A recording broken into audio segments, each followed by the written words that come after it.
Well, who do we have here? Who do we have here? Retired parents. That's what we are. See, you got to check it out. I always have good music to start off. That's good. All right. Anyways, how you guys doing? Well, all right, man. We're all right. Good to see you, cuz. Likewise. Hey, Sarah. Hi. So I hope you don't mind. I'm going to interview you guys, but I'm hungry, so I'm going to cook while I interview you guys. You good with that? Yeah, it's fine, man. All right. So how's the view? Should we close up, back up, or what?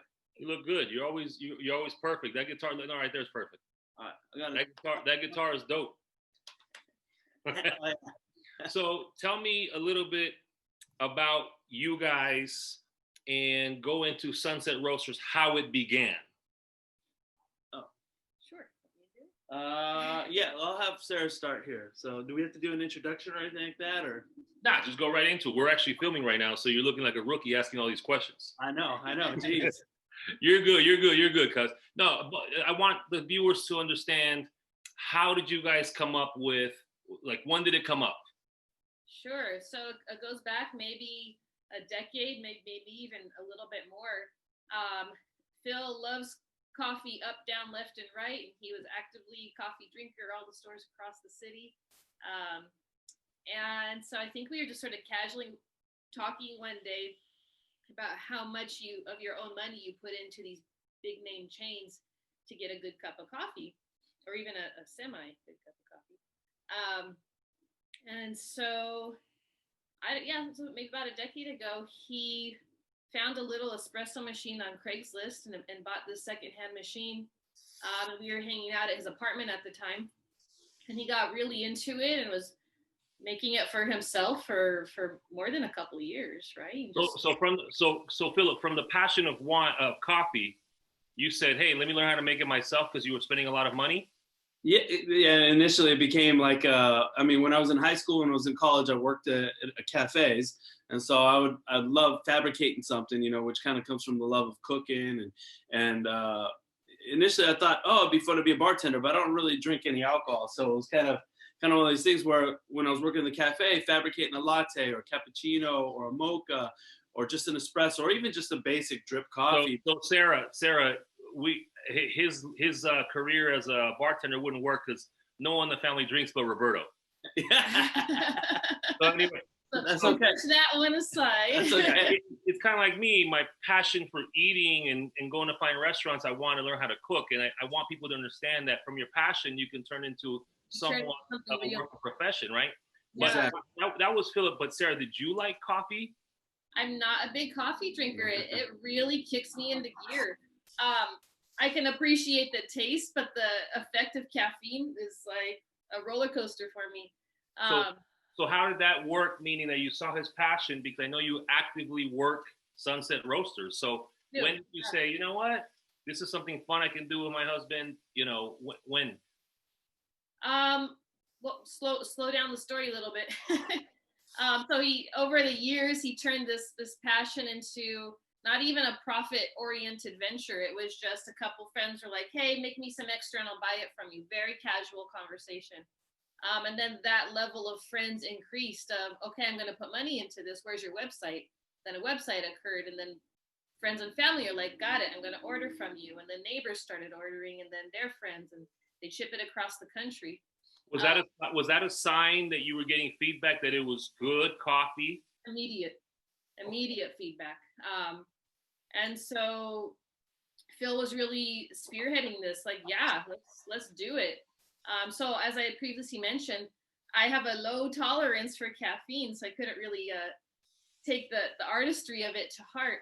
But what I do appreciate is how you organize and plan and detail and execute.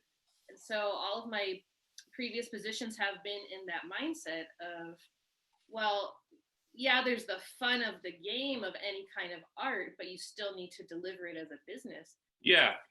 So sorry to cut you off. I'm going to do that often because once I get a question. So packaging it, you saw immediately that it was good. Let's talk behind that. Roasting, making the right flavors. What was your mindset behind that, Philip? That's him. Yeah.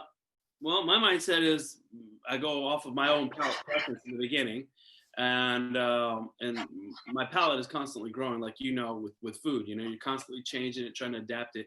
So initially I was just, I'm going to roast coffees that I like, you know. I like medium roast. I've stuck with medium roast. You know, I like an Ethiopian fruity coffee, which not many people try out. And you learn about the processing of coffee. I'm going to have one of those and one Guatemala, because Guatemalan coffee is great. And so I just went with those in the beginning, and then slowly my palate has developed. I'm reaching out to different types of varieties of coffee, different types of countries, different types of processing of the coffee, and we've slowly expanded kind of what we were able to share. Do you, and I guess because you have a palate for it, so it's a question for you, and then back to Sarah. Your palate, you can look at blends of beans the way I look at ingredients. Is that correct? Yes, but I stick it with this caveat. It's still not a refined palate. It's still constantly growing, and I tend to generate towards the flavors that I like, you know, so Okay. I have to expand it outside of that, but you're absolutely right on that. And Sarah, does the same go for you? Before you answer it, my pet peeves when people put tacos and they don't char the tortillas. You have to have color. And yeah, and you're using a gas stove, which is good. And Dewey sausage egg taco with fresh salsa, because again, non-traditional, going back to what Philip was saying. So Philip has a palate. I've developed a palate. I don't think we're ever going to have a refined palate, because ultimately it's what people are willing to pay for that they like, right? Yeah, exactly. So Sarah, have you gained that kind of expertise of tasting blends, and you know what a good coffee and a bad coffee is? I can. Isn't it funny? So I was really, I mean, in my whole life, the business is 2 years old now. Previous to that, maybe in the past 10 years, I might have had 7 or 8 cups of coffee. Right? Wow. Yeah. Wow. It's probably instant coffee too. Yeah, and it was just like, Which, the stuff you get at a diner or at like a staff gathering, or, you know, like, so that's why to me, I thought coffee was a very average experience. And then you start making it oh, that's good. And that was 7, 8 prior to you learning what good coffee and bad coffee is. Tell us a little bit about what you did, because Philip, you're a firefighter during the day, so this is your passion project. And Sarah, what did you do before taking on Sunset Roasters? Sure. So I've always worked in nonprofit operations, and so generally that's things doing wonderful charitable acts for the community, but on the back end of that, the design and business planning end of that. So sort of a natural merging, and it works really well for us. Yeah, and also the flexibility. Oh yeah, I mean, can't beat that. It's hard sometimes though, because the girls go to bed, we're beat. We're not starting any business conversation until 10 o'clock at night. Yeah. And it's oh my God, it's 12:30, it's 1 o'clock. I mentioned flexibility because I think it's important for our viewers to understand that you have to compartmentalize and prioritize what it is you want in life. Right.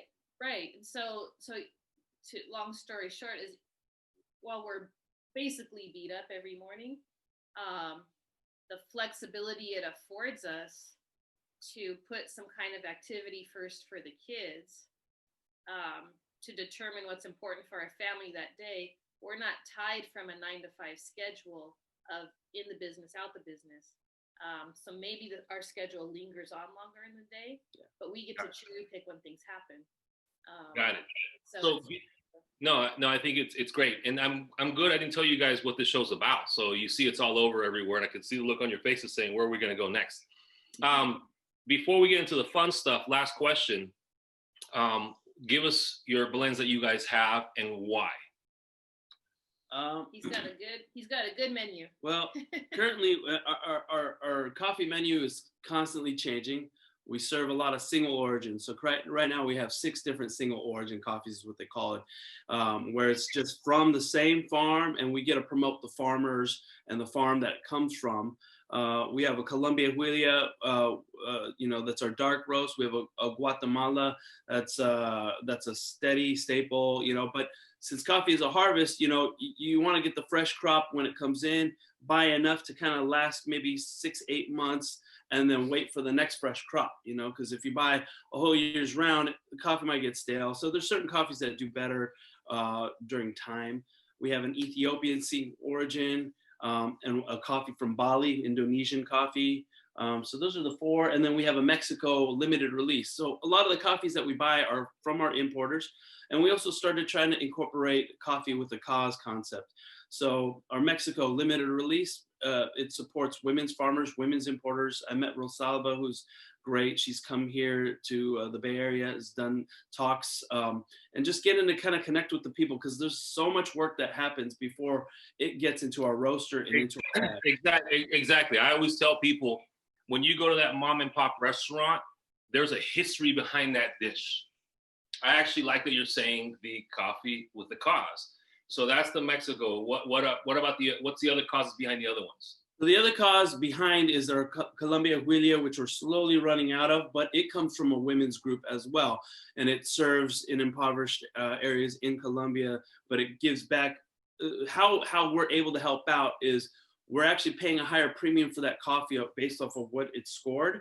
We'll pay slightly higher per pound so that the importers and the farmers will receive a little higher price above net value. But we're slowly working into a coffee with a cause with Sarah's nonprofit, and we're going to try to launch a few things this year where we, at the farmers market, will be able to donate a percentage of what we want for that month to a cause. So it doesn't have to be necessarily coffee oriented. Right. The coffee is imported, it's farmed, it's done through sustainable measures, but now our profits can go back to other causes in the community, or like I said, we're gonna start with Sarah's nonprofit that deals with education and children in Cambodia. That's been going on longer than Sunset Roasters has. But yeah, we'll start with that, and then we'll try to mix in other causes in the community that we can help incorporate. Yeah, no, I love that. And it's good for people to understand that moving forward, I think the business is changing, meaning that society, you want to do something purposeful and be able to make a living and make ends meet, because there are still bills to pay. There are still additional responsibilities coming. Your kids are growing. Wait till they go to private school and wait till they go to college. And those are responsibilities that we didn't think of 10 years ago, you know? So Sarah, you didn't know anything about running a coffee business. What's the first thing you did?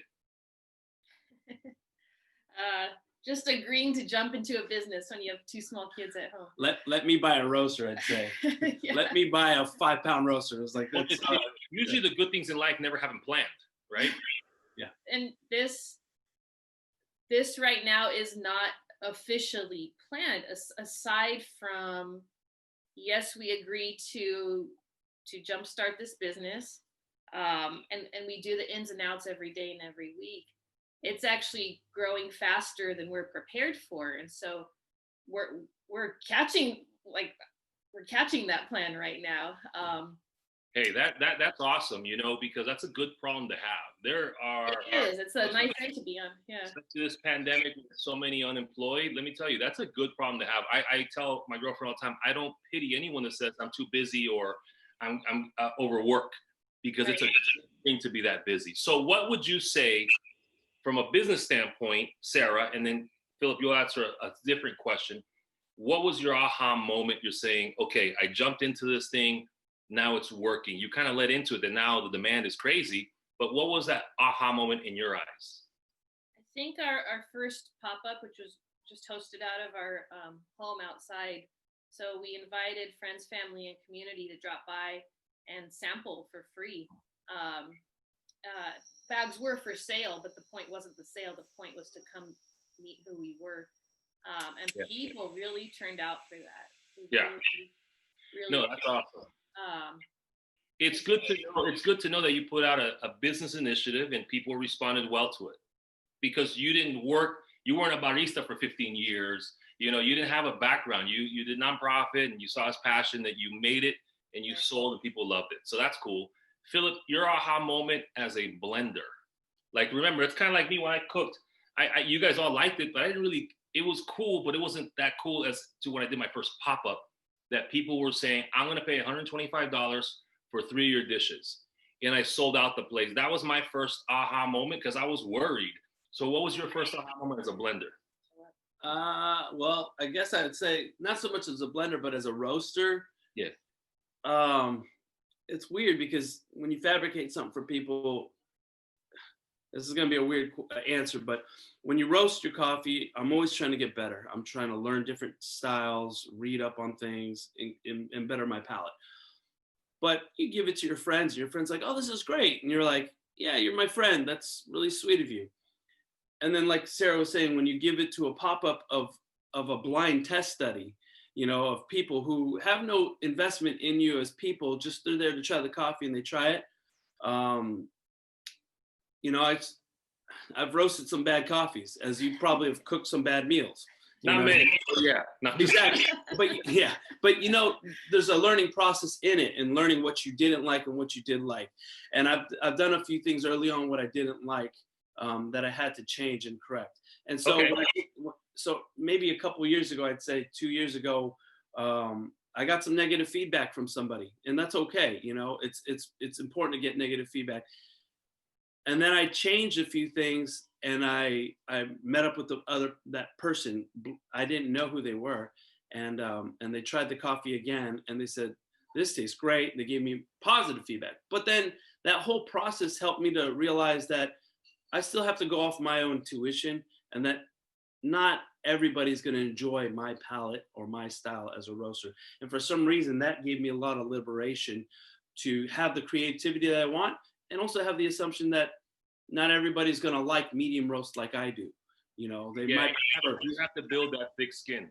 Yeah, and so it's kind of a long worded answer, but that was roughly about 2 years ago when we were starting early on. And no, it makes sense because that's about the craft. It's just like I make badass food, but Carla will criticize my salad dressing or the consistency of my chopino. Yeah, little Carla. Hey, Carla's our subscriber, so she likes our coffee at least. She might not like your dressing. She's the I'll make it. And she's like, Tito's a little too soupy. I'm like, bro. Just being honest, bro. Being honest. That's awesome for a craft. Now let's have some fun. Each one of you guys can answer this question. Your pet peeves in the business. Sarah first. You always wish you had more hours in the day. True. That's spoken like a true person with self-responsibility. I like that. Philip, your pet peeves in the business. This is going to sound weird, but the bigger we grow, the fundamental things of stamping cups, bagging bags, writing handwritten notes, we're not able to manage anymore. And so it's a mixed blessing. Like, I love the fact that we're able to grow, expand, reach more people, but now we're losing the personal touch. Yeah, the personal touches, which is ultimately what you want to do if you want to grow and get big. Yeah, it's a good problem. You know, one day I'll share with you my breakfast meeting with Howard Schultz, you know, and how he started Starbucks. And so it was pretty cool. All right, next question. Your pet peeves in society. Sarah first. This isn't going to be a coffee only interview. We got to, you know. I'm going to go. Yes, where do you start with that? Pet peeves? Be as open as you want. I'm glad you went first. I know. Society. Let me share with you mine so you guys can start thinking about it. My pet peeve is the lack of common sense, especially with what's happening in society. And the second one is lack of empathy. But don't take those answers. So go with your pet peeve in society. In American society, I guess I'd say that there's so much on like going big, go big or go home, go big or go home. And so some of that, just from working in the nonprofit sector, especially internationally, it's you sort of forget to keep talking to people. You don't need a really big bad toy in your hand or whatever that means, whether it's a mansion or a car, or a toy for your kid, you know.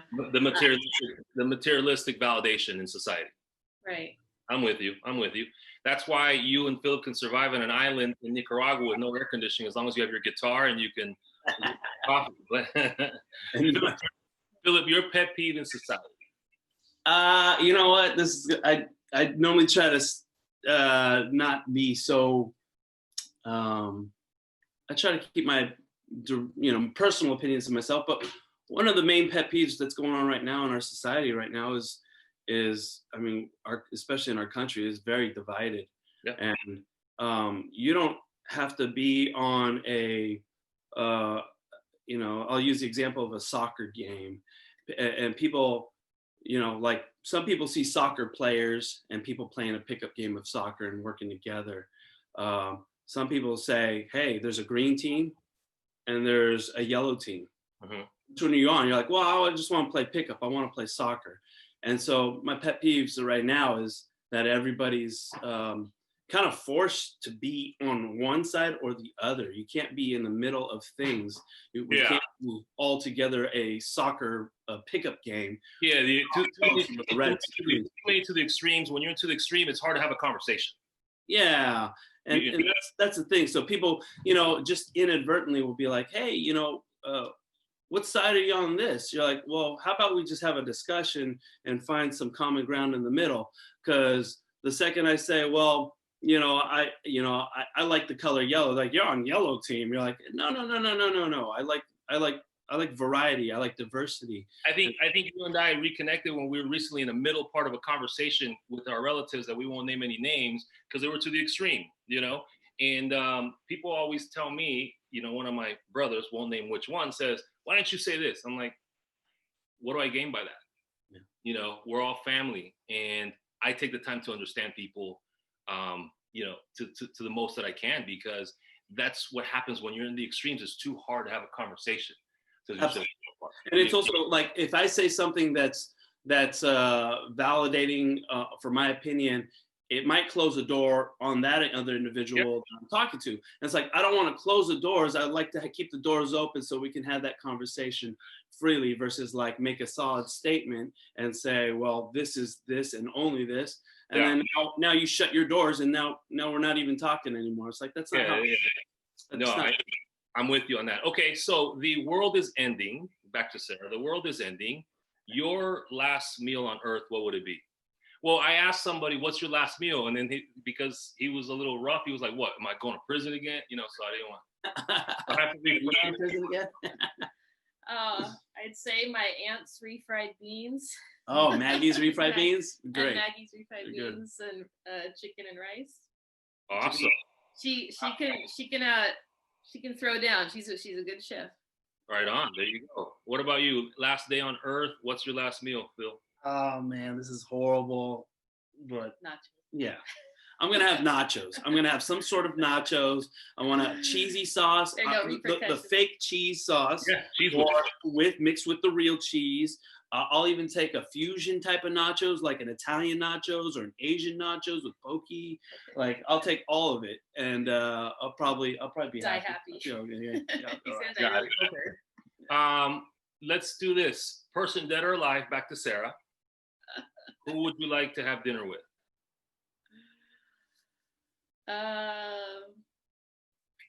Dead or alive, it might be one of the new kids on the block. I would say my mom's grandmother, who was the immigrant generation from Sicily. She came to the U.S. at 16 and just sort of had to piece her life together by herself. Just a journey. Ask her about her journey, right? Yeah. Got it. Yeah. Philip? Hi. What did you say? Dead or alive, and who we would have a meal with? Yeah. Who would you love to have dinner with? So many great people to think, but I'd have to say I'd probably have another dinner with my mom, just as an adult, So I cooked. I have something behind me. You have a guitar. Oh yeah. Why is the guitar back there? Well, when the kids let me, I used to play some guitar. Okay, so I cooked in the kitchen behind me. You play a song, closes out. I want to thank you both for being on the show. I'm not gonna let you off the hook, bro. Get that guitar. Just give me 2 bars of a song. Two bars. I used to serenade her a lot, but not. Yeah, there you go. It's not even in tune, bro. Just give me something, man.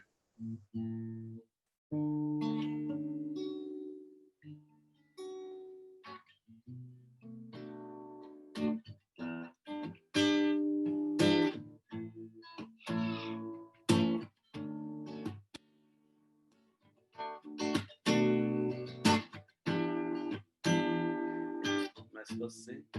Yeah, you closing us out. See, at last, my love, well, it's come along.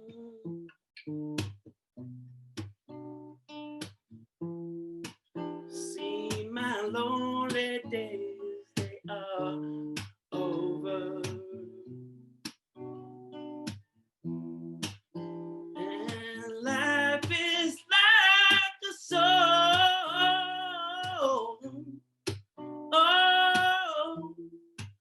Oh, I've accepted wow. Hey, man, thank you both for being on the show, and much success. I love your coffee. We're gonna do more interviews anyways as we go deeper dive into your menu, because I've even recently used it on that ribeye steak. Yeah. And I know it's a facade where people cook with coffee. I want to keep the flavor, so I'll show you how I did it. And the people that ate it were like, I can't believe I taste that coffee. And this is a winemaker who has a certain palate. So the key is to have it coarse, cook it really fast on one side and finish the rest off on the second side so that you don't burn the flavors of the coffee bean. But it really worked out. I'm going to do it on a thinner cut of steak. But anyways, thank you both for being on this. Continued success. And I can't wait to get with you guys in person again and try more coffee. All right, guys? All right, guys. Thanks, man.